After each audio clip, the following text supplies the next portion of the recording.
Just आपको एक casually बताना चाहता हूं कि तथागत जी के पिताजी और शिवांग जी के दादाजी ये चुनाव लड़ते थे आमने सामने। कमल सिंह जी लड़ते थे भाजपा से और के तिवारी जी लड़ते थे कांग्रेस से। आज स्थिति यह है, जनसुराज की ताकत यह है कि दोनों लोग जनसुराज में हैं, क्योंकि जनसुराज वो व्यवस्था है जिससे कि जो कोई भी बिहार में बदलाव चाहता है, एक नई व्यवस्था चाहता है, वो जनसुराज का हिस्सा है और यही जनसुराज की ताकत है। भाई, जहां तक मैं लालू जी को जानता हूं, लालू जी खुद ही एक बार जब मुख्यमंत्री थे और जब ये बर्थडे मनाने का सिलसिला शुरू हुआ तो खुद कहे कि हम इतने गरीब घर के हैं कि हम लोग को तो यही नहीं मालूम है कि बर्थडे हमारा कब है। ये लालू जी के अपने शब्द थे। तब हम लोग बच्चे थे, पढ़ते थे। तो अब आप तलवार से केक काटिए या छुरी से काटिए, उसका कोई बहुत महत्व नहीं है। उनका बर्थडे है, जन्मदिन है, हम उनकी लंबी उम्र की कामना करते हैं। मेरे भाई, ये किसने कहा था कि लालू जी अपने बेटे को निकाल दिए? ये तो मीडिया वाले चला रहे हैं। जिस दिन ये खबर आई थी, जब ट्वीट आया था, उस दिन का आप मेरा बयान निकाल कर देख लीजिए। उस दिन भी हम लोगों ने यही कहा था कि ये संभव ही नहीं है कि लालू जी अपने बच्चों को, अगर वो गलती भी करे तो उसको हटा देंगे। ऐसा संभव ही नहीं है। ये तो आप लोग के दिमाग में है।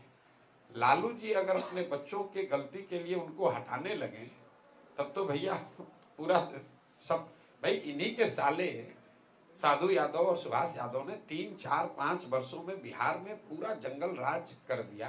तब लालू जी उनको कुछ बोले ही नहीं। तो अपने साले को कुछ नहीं बोले तो अपने बेटे को कुछ बोलेंगे? ये तो आप लोगों को लगता है कि इनको हटा दिया, इनको पकड़ लिया। वो न किसी को हटाए हैं, न किसी को रखे हैं। उनके लिए परिवार और उनके बच्चे सर्वप्रथम हैं, सबके लिए हैं। लेकिन राजनीतिक सामाजिक नजरिए से भी लालू जी अपने परिवार और अपने बच्चों से आगे बढ़कर कुछ नहीं कर सकते हैं। जो कर रहे हैं वो सिर्फ अपने बच्चों के लिए कर रहे हैं। जो लोग कहता है कि लालू जी यादवों की चिंता करते हैं, यादवों के नेता हैं, हम तो खुली चुनौती दे रहे हैं कि आप बिहार में किसी योग्य यादव को नेता अपना घोषित कर दो, राजद का बता दो कि ये योग्य आदमी है जो यादव समाज का है, यादव समाज का ही नेता होना चाहिए, मुख्यमंत्री होना चाहिए। अगर वो योग्य आदमी है, यादव है, हम लोग बिल्कुल जनसुराज से उसकी मदद कर देंगे। लालू जी करके दिखाएं। मेरे भाई, वो किसी यादव समाज के लिए नहीं लड़ रहे हैं, किसी पिछड़े गरीब के लिए नहीं लड़ रहे हैं। लालू जी अपने बच्चे के लिए लड़ रहे हैं। कोई कुशवाहा का नेता है, कोई मांझी का नेता है, कोई पंडित का नेता है, कोई पासवान का नेता है, कोई राजपूत का नेता है। जो जिस जाति का नेता है, नेता तो अपनी राजनीति कर रहा है, अपना हित देख रहा है, अपने बच्चे का हित देख रहा है। जाति में तो हम और आप उलझे हुए हैं, नेता थोड़ी ना उलझा हुआ है। आपके साथ भोजपुर में मजबूत साथी आनंद मिश्रा नहीं दिख रहे, क्या उनकी भूमिका सीमित हो गई या उनका पार्टी से मोह त्याग हो गया है? पहली बात तो आनंद मिश्रा भोजपुर के नहीं है। दूसरी बात कि आनंद मिश्रा जनसुराज में थे, अभी तक उन्होंने जनसुराज को नहीं छोड़ा है। जनसुराज के युवा अध्यक्ष के तौर पर थे, उस पद को छोड़ा है और अभी वो जनसुराज में हैं। उनकी भूमिका कोई बहुत सक्रिय भूमिका नहीं है। वो अपने लिए कुछ करना चाहते हैं, स्वतंत्र हैं। बीच में गुवाहाटी गए थे। लेकिन महत्वपूर्ण बात यह है कि जनसुराज को एक किसी व्यक्ति आनंद मिश्रा ने, प्रशांत किशोर ने, रामबली जी ने या किशोर जी ने या तथागत जी ने नहीं बनाया है। प्रशांत किशोर ने भी इसको नहीं बनाया है। जनसुराज की ताकत यह है कि अगर कल प्रशांत किशोर छोड़ दे तो भी अब जनसुराज खत्म होने वाला नहीं है, क्योंकि इसकी जड़ें गांव गांव में पहुंच गई। ये सोच है। हर वो व्यक्ति जो बिहार में नया व्यवस्था चाहता है, हर वो व्यक्ति जो यहाँ पर भ्रष्टाचार खत्म करना चाहता है, हर वो व्यक्ति जो शिक्षा और पलायन रोजगार की बात करना चाहता है, उसको जनसुराज में कुछ संभावना दिख रही है। हम ये नहीं कह रहे कि सब जनसुराज ही हो गया, लेकिन उसको जनसुराज में एक विकल्प दिख रहा है, एक संभावना दिख रही है। इसलिए जनसुराज अब किसी व्यक्ति पर आधारित नहीं है। धीरे धीरे आप देखिएगा प्रशांत किशोर भी पीछे हो जाएंगे, हमसे भी बहुत काबिल लोग आ जाएंगे। जनसुराज पहला दल है जो कह रहा है कि अगर जनसुराज से गलत आदमी कोई खड़ा हो जाए तो आप उसको वोट मत दीजिए। हम लोग जिसको खड़ा करते हैं उससे अच्छा कोई दूसरा दल खड़ा कर देता है, उसको वोट दीजिए। अच्छा लोग चाहे जनसुराज से लड़े या किसी दूसरे दल से लड़े, जनसुराज से हम लोग की कोशिश है कि अच्छे से अच्छे लोगों को सामने रखें। निर्णय जनता को करना है। चिराग पासवान नव संकल्प यात्रा के दौरान कहा है कि उन्होंने बिहार से, वो खुद बिहार से चुनाव लड़ेंगे और 243 सीटों पर एनडीए के साथ चुनाव लड़ेंगे। तो भाई, पिछली बार चिराग पासवान कहां से चुनाव लड़े थे? उत्तर प्रदेश से लड़े थे। वो तो बिहार ही से न सांसद हैं। एक मिनट रुकिए, बिहार से ही ना सांसद हैं चिराग जी, उनकी पार्टी बिहार की राजनीति करती है, उनके 5 सांसद पांचों बिहार से हैं, वो केंद्र में मंत्री हैं वो बिहार से ही हैं। तो ये जब आप लोग कहते हैं कि चिराग जी बिहार आने वाले हैं, तो भाई को पहले भी तो बिहार में थे। अगर आपका आशय ये है कि वो विधानसभा का चुनाव लड़ने वाले हैं, तो उसके लिए तो भैया जिस दिन वो केंद्रीय मंत्री से पद से इस्तीफा दे देंगे, कह देंगे कि भैया अब हमको सांसद नहीं रहना है, अब हमको बिहार के लिए काम करना है, तब जनता उनको सीरियसली लेंगे। वो मेरे मित्र हैं, हम अच्छी बात उनके लिए बोलते हैं, लेकिन बिहार की राजनीति में उनको सीरियसली तब लिया जाएगा जब वो केंद्र की राजनीति को छोड़कर यहां रहेंगे। आप हमको सीरियसली क्यों ले रहे लोग? हमने ये कहा कि भाई हम वो काम पुराना जो करते थे वो नहीं करेंगे, अब बिहार में ही रहेंगे, यहीं जिएंगे, यहीं मरेंगे। लोगों ने शुरू में क्या कहा, अरे भाई कितना दिन रहेंगे तो पैसा मिलेगा चले जाएंगे। जब 3 साल से रात दिन एक करके यहीं पर हम पड़े हुए हैं, लोग देख रहे हैं, तो सत्य की एक अपनी ताकत है। तो लोग जान गए ना भाई आदमी अब बिहार के लिए लगा हुआ है। ठीक है, खराब है, पसंद है ना पसंद है वो अलग बात है, लेकिन कोई ये नहीं कह सकता है कि 3 वर्ष में प्रशांत किशोर ने बिहार को छोड़कर कहीं दूसरे जगह समय बिताया है। तो चिराग जी को अगर बिहार की राजनीति में बड़ी भूमिका अदा करनी है तो दिल्ली का मोह छोड़ना पड़ेगा और बिहार में आके रहकर राजनीति करनी पड़ेगी। अगर वो नहीं करते हैं तब तो बाकी तो बिहार से है ही वो सांसद। भैया जब 243 पर हम लोग लड़ रहे हैं, कोई फ्री में आकर गठबंधन करता है तो उसका बड़ा स्वागत है। 243 लड़ेंगे, 242 नहीं लड़ेंगे। बिना लड़े हुए कोई दल आकर मान लीजिए मर्ज कर जाए कि भाई ठीक है अब जनसुराज से प्रभावित है हम आपके साथ रहेंगे, तो उसका स्वागत है, उससे गठबंधन हो जाएगा। लेकिन 243 से 242 नहीं होगा। बिहार की तमाम पार्टियों को आपने तो गलत ठहराया है। बिल्कुल, फिर कैसे गठबंधन? तो भाई जब अब 243 के बाद कौन सा सीटवा आप दे रहे हैं? नहीं।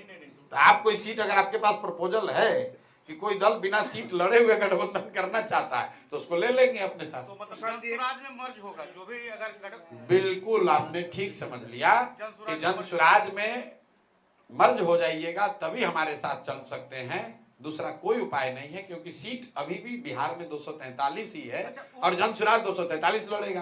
आरा लोकसभा में 7 विधानसभा क्षेत्र है जिसमें एक तरारी है जी। उसमें आपकी कैंडिडेट हार चुकी थी, आपने आरा में पीछे किया है। इस बार 7 विधानसभा क्षेत्र को आप किस तरीके से देख रहे हैं? आरा की, खासकर आरा की। हम बिहार को देख रहे हैं। नहीं, उपचुनाव जो है वो एमएलए चुनने के लिए होता है। अब जब चुनाव होगा तो बिहार रणनीति जब करिएगा तो क्षेत्र वाइज कीजिएगा ना। अच्छा भाई अब एक सवाल जवाब दे दें। आप रणनीति की बात कर रहे हैं, तो उपचुनाव उस क्षेत्र के लिए चुनाव था, तरारी के लिए चुनाव था, रामगढ़ के लिए चुनाव था, बिहार के लिए चुनाव नहीं था। अभी हम ये जाकर शाहपुर में नहीं पूछे हैं कि शाहपुर में कौन विधायक होगा, हमने ये पूछा कि भाई नीतीश को रखना है कि दूसरे को लाना है। तो जब चुनाव होगा तो तरारी की जनता बिहार की सरकार को चुनेगी, वो सिर्फ तरारी का विधायक नहीं चुनेगी। तो रणनीति वही होगी और उसका असर भी आपको दिखेगा। आपको जो ये लग रहा है कि आपका स्ट्राइक रेट खराब रहा है, आप तो अभी यंग लड़के दिख रहे हैं हमको, कितना राजनीति फॉलो किए नहीं जानते हैं। 2020 कवर किया सर, 2020 कवर किया, 20 कवर किए। चलिए तो बहुत अच्छी बात है। भाजपा 1980 से दल है, देश का सबसे बड़ा दल है। भाजपा 1980 से दल है, देश की सबसे ताकतवर पार्टी अपने को बताते हैं, सबसे बड़ा दल है, उनका प्रधानमंत्री है, हर कितनी जगह सरकारें हैं, कितना पैसा है, कितने कैरिस्मेटिक लीडर हैं, संघ है। भाजपा को 19.6% वोट आया था बिहार के विधानसभा चुनाव में, और 2 अक्टूबर को जो दल बना उसको 10% वोट आया उपचुनाव में। 10% वोट लेने में, इसलिए मैंने आपको पूछा, आपकी उम्र अभी कम है, जब जाके भाजपा का इतिहास देखिएगा तो भाजपा जब बिहार में आई उसको 10% वोट लेने में 20 बरस लगे थे। 20 बरस इतना आसान नहीं है मेरे बाबू कि आज दल बनाइएगा और कल आपको 40% वोट आ जाएगा। 20 बरस लगे पहला 10% वोट लेने में, और 10 से 19 करने में जीवन निकल गया है। आज तक भाजपा को 20% वोट नहीं आया है। और जनसुराज को जिस उपचुनाव की आप बात कर रहे हैं, उसी उपचुनाव के बाद एमएलसी का भी उपचुनाव हुआ जो आप भूल गए हैं, उसमें जनसुराज को 22% वोट आया है। राजद तीसरे नंबर पर है और आपके एनडीए वाले चौथे नंबर पर है। तो आप देख लीजिए कि किसकी ताकत कितनी है। प्रसाद जी एक सवाल, आपके विपक्षी लगातार आप पे हमलावर हैं, तो भाई विपक्षी हमलावर नहीं होगा तो क्या करेगा, हमको गलबनिया करेगा। उनका क्या नाम है, इंडिया वाले कह रहे हैं कि ये एनडीए के बी टीम है, ठीक है। और बीजेपी वाले जो हैं एनडीए वाले वो कह रहे हैं कि इंडिया इन गठबंधन की ये बी टीम है। ये देखिए, कम से कम आप लोग अब खुद ही से उत्तर दे रहे हैं। हम जब शुरू किए थे तो लोग कहते थे बीजेपी के बी टीम है, अब दोनों कह रहा है कि ये दूसरे के बी टीम है। जितने एमएलए हैं ना, जिसको एमएलए का चुनाव लड़ना है, किसी की हिम्मत नहीं है कि कोई हम लोग के खिलाफ कुछ बोले। बोल कौन रहा है? जो एमएलसी है, जिसको चुनाव नहीं लड़ना है। जिसको चुनाव लड़ना है उसका बाप बाप कर रहा है कि भैया ये जनसुराज वाला किसका कितना नुकसान करेगा उसको पता नहीं। अब हम आपको खुली चुनौती दे रहे हैं, जिस एमएलए को लगता हो कि बहुत बड़ा पॉपुलर बादशाह है राजनीतिक तौर पर, वो आकर बोल दे चुन, और उसके बाद फरिया लेंगे उससे हम लोग। जितने बयानबाज हैं विपक्षी दलों के, जो आपने कहा हमलावर, हमलावर कौन है? जिसको चुनाव नहीं लड़ना है तो हमलावर है। जिसको चुनाव लड़ना है उसको जमीन खिसकती दिख रही है और वो बहुत ज्यादा घबराया हुआ है। पप्पू यादव जब दबी जुबान से आपका नाम बगैर लिए कह कौन? रहे हैं, पप्पू यादव, उनका कहना हम तो पप्पू सिंह को अब जानते हैं, जो आजकल हम लोग के राष्ट्रीय अध्यक्ष हैं, और वो भी पूर्णिया से आते हैं, तो उनसे निपटने के लिए वही काफी है। अब हम अपने आप को मुक्त कर लिए हैं इनसे। अब पप्पू सिंह जी निपटे पप्पू यादव जी से। प्रशांत जी, आप मंगल पांडे के खिलाफ लगातार हमलावर हैं, स्वास्थ्य व्यवस्था सिस्टम के खिलाफ जी। पर्सनली नहीं, और आपके खिलाफ अशोक चौधरी, जो कि सरकार अशोक चौधरी कुछ बोले हैं, फिर डर के मारे चुप हो गए हैं। आपने उनको अब उनको हिम्मत नहीं है, उसके बाद नहीं बोले, आप जब बोले जवाब दिए फिर नहीं ना बोले हैं। जब बोलेंगे तो फिर बताइएगा। उसके बाद नहीं बोले। उनको हिम्मत, देखिए बात व्यक्ति की नहीं है। प्रशांत किशोर चोर नहीं है, प्रशांत किशोर बालू माफिया नहीं है, शराब माफिया नहीं है, किसी पद पर नहीं है, किसी को लूटा नहीं है, किसी को नुकसान नहीं पहुंचाया है। सीना ठोक के सामने से कहते हैं कि तुम चोर हो, मानहानि करना है कर दो, केस करना है कर दो। हम डरते थोड़ी ना है। हमने कैमरे पर कहा कि नीतीश कुमार की मानसिक हालत सीएम पद पर बने रहने के लायक नहीं है। इससे बड़ा मानहानि क्या होगा भाई? है हिम्मत तो नीतीश कुमार हम पर मानहानि का केस कर दे। मिनिस्टर से काहे करवाते हो भाई? मुख्यमंत्री और उसके जितने चट्टे बट्टे हैं, दम है तो जाकर कोर्ट में केस कर दो कि नीतीश कुमार मानसिक तौर पर स्वस्थ हैं। अब प्रशांत किशोर ये कह रहे हैं कि मानसिक तौर पर ये स्वस्थ नहीं है, ये तो बहुत बड़ा मानहानि का काम है। काहे नहीं कर रहे हम पर? भाई सत्य को कोई आंच नहीं है। नीतीश कुमार की मानसिक हालत ये नहीं है कि वो सीएम के पद पर बने रह सकते हैं। जो व्यक्ति, हमने तो कहा था कि अपने मंत्रियों का नाम बता दो, मंत्री का नाम तो छोड़िए, प्रधानमंत्री का नाम ही भुला गए स्टेज पर। लॉ एंड ऑर्डर की इतनी हालत खराब है। आपने सुना कि नीतीश कुमार ने कोई बयान दिया हो, कोई समीक्षा बैठक बुलाई हो? निर्भया से भी भयावह एक दलित परिवार की बच्ची के साथ रेप की घटना होती है। 4 दिन वो बच्ची मुजफ्फरपुर मेडिकल कॉलेज में तड़पती रही, उसके बाद उसको पटना मेडिकल कॉलेज भेजा गया। आप कह रहे हैं कि हम विश्व का सबसे बड़ा अस्पताल बना रहे हैं, उस अस्पताल में भर्ती करने से पहले 6 से 8 घंटा उस बच्ची को एम्बुलेंस में वेट करना पड़ा है। इसलिए मंगल पांडे का शिकायत कर रहे हैं, क्योंकि मंगल पांडे को शर्म आनी चाहिए, क्योंकि इस आदमी को पहले भी हम लोगों ने देखा है, पूरे बिहार ने देखा है। कोविड के समय स्वास्थ्य मंत्री बिहार का कौन था भाई? मंगल पांडे थे। कोविड के समय आपके परिजनों को, आपके दोस्तों को, आपके गांव वालों को कितनी परेशानी हुई। तो कोई दूसरा रहता तो अपने से कहता कि भैया हमको स्वास्थ्य मंत्रालय छोड़ दो, कुछ दूसरा ही दे दो, इसमें बड़ा भद मेरा पीटा है। लेकिन इतना निर्लज आदमी है, फिर से स्वास्थ्य मंत्री बन गया, क्योंकि कॉटन बैंडेज में चोरी करने का आदत नहीं जाएगा, डॉक्टरों के ट्रांसफर पोस्टिंग में पैसा लेने का आदत नहीं जाएगा। फिर मानहानि करना है तो भाई कर दो। अभी हम एक सर्वे डाले हैं डिजिटल पर कि नीतीश कुमार के, भ्रष्ट नीतीश कुमार का सबसे बड़ा उगाही मंत्री कौन है। नमवा जाके नीचे पढ़ लीजिए कि किसका इसका नाम आ रहा है, किसका किसका नाम लोग लिख रहे हैं, जाके देख लीजिए। वही 3 उगाही मंत्री है, तीनों का नाम लोग लिख रहे हैं, हजारों की संख्या में। क्या क्या ऑप्शन है आपसे? ऑप्शन हम नहीं मांगे, हमने सिर्फ सीधा सवाल किया कि भ्रष्ट नीतीश कुमार के सबसे बड़े उगाही मंत्री आपके नजर में कौन है। लोग नीचे से नाम, जो जितने सिरोधार है, जितने मणि वाले लोग हैं, जितने नीतीश कुमार के दरबार के मणि हैं, उनका नाम लिखा जा रहा है। देखो, पढ़ोगे नहीं।